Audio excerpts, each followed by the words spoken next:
그러므로 함께 하늘의 부르심을 받은 거룩한 형제들아, 우리가 믿는 도리의 사도이시며 대제사장이신 예수를 깊이 생각하라. 그는 자기를 세우신 이에게 신실하시기를 모세가 하나님의 온 집에서 한 것과 같이 하셨으니, 그는 모세보다 더욱 영광을 받을 만한 것이 마치 집 지은 자가 그 집보다 더욱 존귀함 같으니라. 집마다 지은 이가 있으니 만물을 지으신 이는 하나님이시라. 또한 모세는 장래에 말할 것을 증언하기 위하여 하나님의 온 집에서 종으로서 신실하였고, 그리스도는 하나님의 집을 맡은 이들로서 그와 같이 하셨으니, 우리가 소망의 확신과 자랑을 끝까지 굳게 잡고 있으면 우리는 그의 집이라. 아멘. 오늘은 모세보다 뛰어나신 예수 그리스도, 모세보다 뛰어나신 예수 그리스도라는 제목으로 우리 하나님 말씀 함께 나누도록 하겠습니다. 어제 우리는 예수님을 깊이 생각하라 하는 히브리서 기자의 도전에 대해서 왜 주님을 깊이 생각해야 되는가 잠깐 살폈습니다. 그렇다면 우리가 왜 예수님을 깊이 생각해야 되고, 또 우리가 생각해야 되는 예수님은 도대체 누구신가 하는 것이 질문인데, 오늘 1절을 보시면 히브리서 기자는 예수님을 두 가지로 설명을 하고 있습니다. 첫째는 우리의 믿는 도리의 사도이시다. 또 두 번째, 그분은 우리의 대제사장이시다. 이렇게 두 가지로 설명을 하고 있습니다. 사도란 뭔가 정확한 사도의 뜻은 보내심을 받은 자라는 뜻입니다. 이제 아포스톨로스라 그래서 하나님으로부터 보내심을 받은 자, 이런 뜻이 사도이고, 두 번째 대제사장이란 인간의 모든 허물과 죄를 가지고 하나님 앞에 대신 나아가는 사람이다 하는 뜻입니다. 그래서 사도는 보내심을 받은 자고, 대제사장은 인간의 죄를 가지고 대신 하나님께로 나아가는 사람. 그러니까 우리 예수님은 이 두 가지 역할을 다 하시는 분이시라 하는 뜻입니다. 그러니까 사람만 붙잡는 분도 아니고 또 하나님만 붙잡는 분도 아니고 양쪽 팔을 다 붙잡는 분이시기 때문에 그분은 신성도 가지셨고 인성도 가지시게 된 것입니다. 그러니까 이렇게 완전한 사도의 역할, 완전한 대제사장의 역할을 하시는 분은 우리 주님이 유일하십니다. 그래서 인간 사도, 인간 대제사장은 완전한 역할을 할 수가 없기 때문에 우리 주님이 완전한 분이시다. 그래서 양쪽 팔을 다 붙잡는데 하나님 쪽도 잡고 사람의 쪽도 잡고, 그래서 그분은 인성도 가지셨고 신성도 가지셨다 하는 겁니다. 또 주님은 하나님께로부터 오셔서 사람을 위해서 일하시지만 또 사람과 같지 않으시고 구별되신 분이십니다. 그 안에 신성의 모든 충만이 거하셔서 구별된 분이십니다. 그런데 또 신비하게도 구별되신 분이시긴 하지만 동시에 또한 사람과 결합되어 있는 분이시기도 하신 분이 우리 주님이십니다. 그래서 우리가 성육신에 대해서 얘기할 때 성육신은 신비다, 깊이 묵상하고 생각할수록 더 많은 것을 퍼올릴 수 있고 우리가 영원토록 알아도 다 알 수 없는 하나님의 신비라 하는 것입니다. 신비하기 때문에 우리는 예수 그리스도를 더 깊이 생각하고 더 깊이 묵상해야 하는 것이고, 깊이 생각할수록 묵상할수록 그 안에 감추어진 보화를 더 많은 것을 캐낼 수 있다 하는 것입니다. 마귀가 하는 일은 우리가 예수님을 생각하지 못하게 만들고 결국엔 그분을 믿지 못하게 만드는 겁니다. 교회는 다니되 예수님에 대해서는 관심이 없게 만드는 겁니다. 또 너무 광신도처럼 유난 떨면서 교양 없게 믿지 말고 점잖게 믿으라, 이렇게 조정을 하는 겁니다. 구질구질하게 아무 데서나 다른 사람이 있는데 예수님 얘기하지 마라, 그걸 창피하게 만들고, 또 목사와 신학교 학생들과 교수들에게는 예수님보다 신학에 대해서 더 많은 말을 하게 하고 더 많이 생각하게 하고 더 많이 공부하게 하는 것이 마귀가 하는 일입니다. 또 신앙생활을 형식화시키고 습관화시키는 것도 마귀의 전략입니다. 또 한 가지 마귀의 전략은 예배가 끝난 후에 즐거운 시간들을 만들어 놓고 주님을 기쁘시게 하기보다 인간적인 기쁨을 더 많이 누리게 하는 것도 마귀의 전략입니다. 그냥 우리의 입이 즐겁고 배가 즐겁고 또 그냥 우리끼리 모여서 노는 게 즐겁게 만들어 놓는 것이 마귀가 하는 일입니다. 그러니까 예배 시간에는 예수님이 가장 귀한 분인데 예배가 끝나면 예수님이 사라지게 만드는 것, 우리의 일상생활에서 그분의 흔적이 사라지게 만드는 것이 마귀가 하는 일입니다. 또 예수님보다 인간이 귀하다는 사상을 만들어서 인권을 더욱 강조하게 만들고 또 나와 가족과 내 자존심 지키는 일에 더 열심을 내게 만들어서 예수님을 잊게 만드는 것입니다. 예수님 없이도 구역으로 모여서 또 셀로 모여서 얼마든지 모여서 열심히 모임을 가질 수 있습니다. 또 함께 모여서 세상 돌아가는 얘기하고 또 잡담하다가 시간 보내고 또 다른 사람 말하고 남의 말하고 또 목사 험담하고 끝날 때 기도 한번 딱 하고 끝나게 만드는 게 마귀가 하는 일입니다. 얼마든지 크리스찬들이 모여 있는데 마귀 소굴이 될 수 있는 겁니다. 교회가 커지면 되게 방송실을 만들어 놓거든요. 방으로. 저는 방으로 만드는 방송실 별로 안 좋아하는데 거기가 마귀 소굴입니다.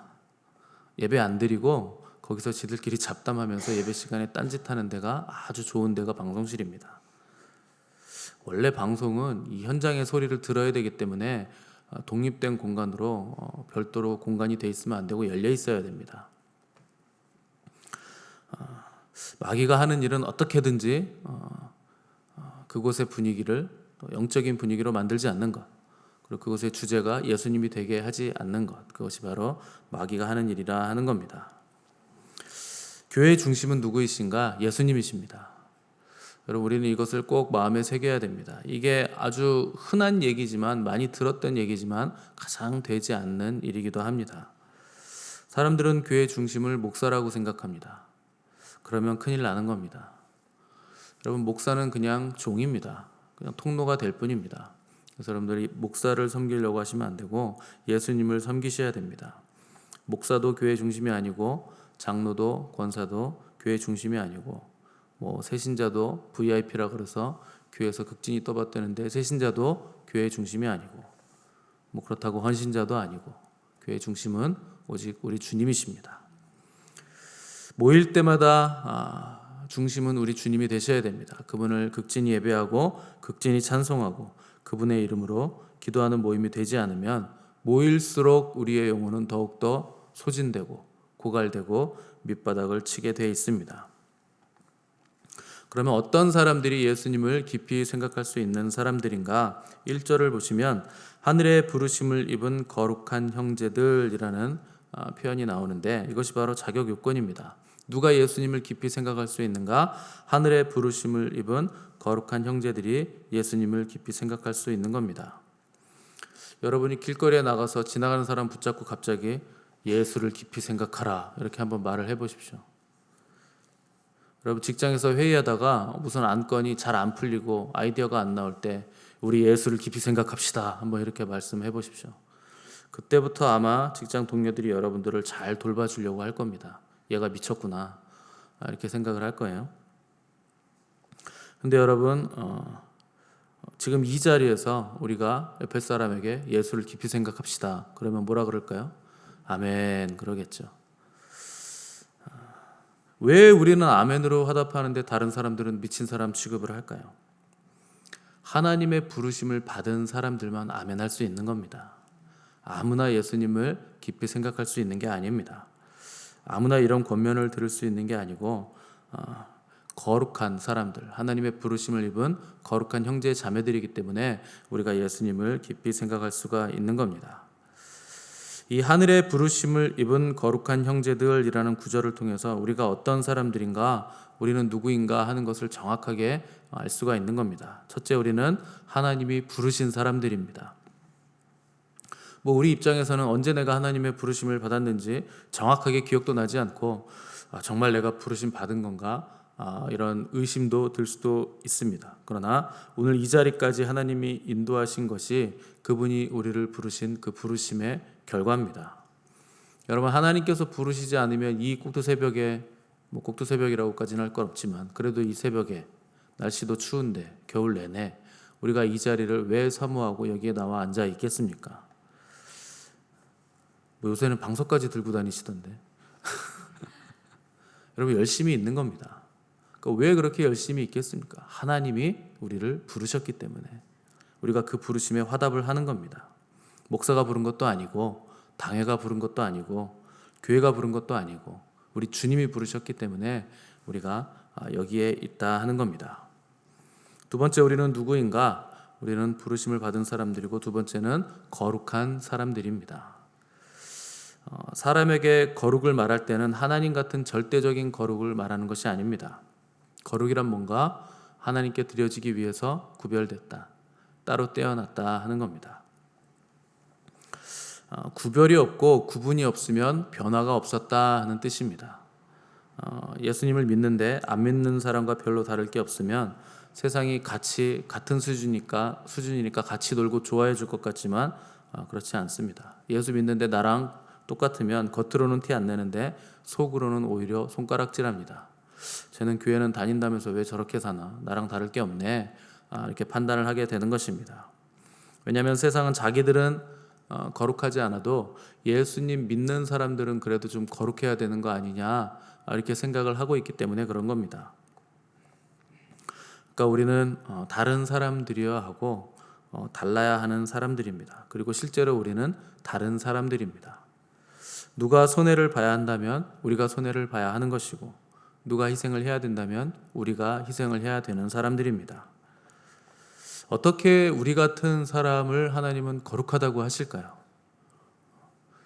객관적으로 봐도 내가 별로 거룩하지 않은 것 같은데, 하나님 사랑하지 않는 것 같은데,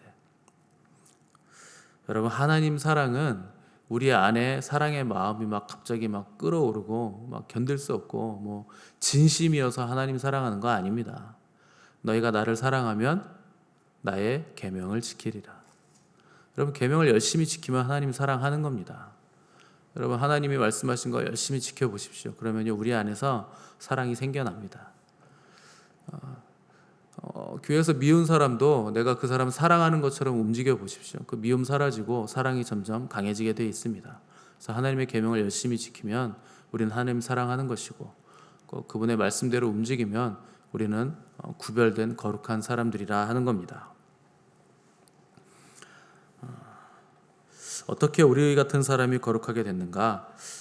답은 하나입니다. 예수 그리스도의 십자가 보혈로 우리가 깨끗함을 받았기 때문에 우리가 거룩한 것이지, 우리의 행실이 흠잡을 데 없고 정말 책잡을 것 없이 완전히 깨끗해서 거룩한 것은 절대 아닙니다. 우리는 거룩해져 가는 사람들이기 때문에 여전히 부족하지만 예수 그리스도 우리 주님의 십자가 보혈로 우리가 씻음 받았기 때문에 우리가 거룩하다 하는 것입니다. 이제 이후로부터는 지속적인 변화와 날마다의 성결함을 우리가 추구해 가면서 주님을 본받는 삶을 살기 때문에 갈수록 더욱 거룩해지게 되는 것입니다. 모든 거룩의 출발은 예수 그리스도의 십자가에 있고, 모든 거룩의 그 관계성은 하나님과의 깊고 친밀한 관계 안에 있는 것입니다. 그래서 우리가 죄와 싸우되 피 흘리기까지 싸우는 우리의 믿음의 행위가 결국 우리의 거룩의 최종 목적지까지 우리를 운반해 준다는 것을 알고 날마다 그분과 동행하며 거룩함을 추구하는 삶을 살아야 되는 것입니다. 세 번째로 우리는 누구인가? 우리는 한 형제요 한 자매된 사람들입니다. 왜 우리가 한 형제 자매인가? 우리가 한 아버지를 가졌기 때문에 우리는 한 형제요 한 자매들이라 하는 겁니다. 그래서 교회는 하나님의 집이고 교인들은 하나님의 백성된 한 가족들이라 하는 것이 오늘 히브리서 기자의 얘기입니다. 여러분, 교회는 절대 계급 사회가 아닙니다. 목사가 가장 높고 그 다음에 장로 권사 있고 그 다음에 집사 있고 평신도는 저 아래에 있는 평민같이 여러분 생각하는 경향성을 가지고 있는데, 자꾸 여러분 그렇게 줄을 세우시면 안 됩니다. 교회는 그런 거 없는 겁니다. 위치에 따라서 기능이 다르고 역할이 다른 것이지 계급이 있는 것이 절대 아닙니다. 왜 교회에서 다툼이 있는가? 우리가 가족으로 만나지 않고 계급으로 만나니까 싸움이 있고 다툼이 있는 겁니다. 네가 높네 내가 높네 하니까 싸우는 겁니다. 교회의 모든 직분은 봉사직이지 절대 계급직이 아닙니다. 우리는 한 형제이고 한 자매라는 것을 우리가 인식할 때 우리 안에, 교회 안에 있는 모든 다툼이 사라지게 되는 것입니다. 우리는 누구인가? 하나님이 부르신 거룩한 사람들입니다. 또 한 아버지를 모신 형제 자매된 한 가족들입니다. 거저된 것이 아니라 우리 주님께서 친히 인간의 몸을 입고 영원에서 시간 안으로 제한성을 가지고 뛰어들어 오셔서 십자가에 달려 죽으심으로 얻게 된 아름다운 이름들이 바로 우리의 이름들입니다. 2절부터 6절까지 해서 히브리서 기자는 예수님은 영물 중에서는 천사보다 더 위대하시고 인간 중에서는 모세보다도 더 위대한 존재라 하는 것을 설명을 하고 있습니다. 모세는 누군가? 구약의 율법을 대표하는 사람입니다. 또 하나님의 집의 사환으로 충성한 사람이라 이렇게 기록을 했는데, 여기서 사환이란 시중 드는 사람을 말하는 겁니다. 그러니까 주인이 식사할 때 옆에서 이렇게 대기하고 있으면서 물 따라주고 또 음식 모자란 거 가져다 주고 이렇게 시중 드는 사람이 바로 사환입니다. 근데 하나님의 집에서 모세는 사환 정도다. 그는 집의 종일 뿐이다. 이렇게 얘기를 하는 것이고, 예수님은 누구신가? 예수님은 그 집의 아들 되시는 분이다. 집주인의 아들이다. 이렇게 얘기를 하고 있는 겁니다. 그러니까 급이 다르다는 뜻입니다. 종하고 집주인의 아들을 어떻게 비교를 하겠습니까? 근데 유대인들은 예수님보다 모세를 더 위대하다고 하도 모세를 떠받드니까 히브리서 기자가 모세는 집주인의 종이고 예수님은 집주인의 아들이다. 이렇게 설명함으로써 우리 주님이 얼마나 뛰어나시고 위대하신 분이신가 하는 것을 설명하고 있는 겁니다. 집보다 중요한 것이 그 집에 누가 사느냐입니다. 그럼 백악관이 왜 유명하겠습니까? 거기 미국 대통령이 사니까 유명한 것이죠. 천국이 왜 좋겠습니까? 거기 주님이 계시기 때문에 천국이 좋은 겁니다. 주님 없는 천국이 무슨 소용입니까? 아무리 보석으로 치장하고 황금길을 깔았다 한들 주님이 계시지 않으면 그게 무슨 소용이 있겠습니까? 여러분, 근데 천국은 왜 건축 재료가 다 보석인 줄 아세요? 왜 아십니까? 우리는 보석을 감추잖아요. 여러분, 보석 없으시죠? 없으니까 지금 멍하니 앉아 계신 거지 무슨 소리 하나. 저는 하나 있습니다. 주님께 받은 거. 딱 하나 있어요. 보통 사람들은요 보석을 감춥니다. 왜 감추냐? 너무 귀한 거니까. 근데 천국은요 건축 재료가 다 보석이에요. 길도 보석으로 깔고 집도 벽돌이 아니고 보석으로 짓고 다 보석이 그냥 널린 겁니다. 여러분, 이 땅에서 가장 귀한 보석이 천국에 가면 그렇게 흔한 거예요. 그런데 그 보석들보다 더 귀한 분이 누굽니까? 우리 주님이십니다. 거기 보석이 그렇게 많아도 거기 주님이 계시지 않으면 아무 소용없는 겁니다. 그 귀한 거 다 그냥 배설물 같은 겁니다. 여러분, 천국에서 보석을 어디다 쓰겠습니까? 그거 팔아서 천국이 이미 충만한데, 이미 다 만족한데 그걸 팔아서 우리가 뭘 하겠습니까? 주님이 계셔야 천국인 것이고 주님이 계셔야 귀한 겁니다.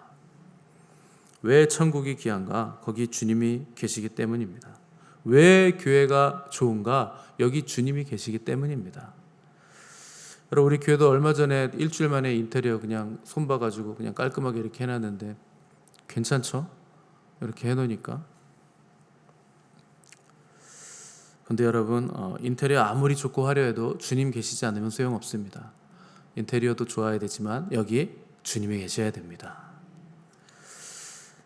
건물보다 중요한 것이, 건물의 웅장함과 크기보다 중요한 것이 주님이 계시는가 하는 겁니다.